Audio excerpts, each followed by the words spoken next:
কঙ্কালীতলায় পুজো দিয়ে বেরিয়ে আমাদের সকলের খুব খিদে পেয়েছিল। সকাল থেকে সবাই প্রায় না খেয়েই ছিলাম, তাই আমরা চলে এসেছিলাম 16 আনা বাঙালি হেঁসেলে। এখানের অ্যাম্বিয়েন্সটা এত সুন্দর ছিল যেন মনে হচ্ছিল গ্রাম বাংলার একটা ছোট্ট কুঠিরে আমাদের খাওয়া দাওয়ার ব্যবস্থা করা হয়েছে। চারিপাশে মাটির দেওয়াল, মাটির দেওয়ালের ওপর সুন্দর করে আলপনা আঁকা, কোথাও কোথাও সুন্দর ছবি আঁকা, আর চারিদিকে কাঠের চেয়ার টেবিল, যেন চারিদিকটা এক কথায় অসাধারণ। আমরা এখানে ঢুকেই প্রথমেই খাবারের অর্ডারটা দিয়ে দিয়েছিলাম। 11 জনের খাবার করতে তো একটু টাইম লাগবেই বলো, তাই আমাদের একটু ওয়েটও করতে হয়েছিল।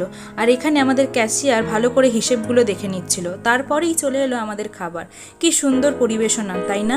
আমাদের ব্রেকফাস্টে ছিল লুচি, তরকারি আর মিষ্টি। খাবারগুলো খুব ফ্রেশ ছিল, আর আমাদের এতটাই খিদে পেয়েছিল যে মুহূর্তের মধ্যে সবার প্লেট ফিনিশ হয়ে গিয়েছিল।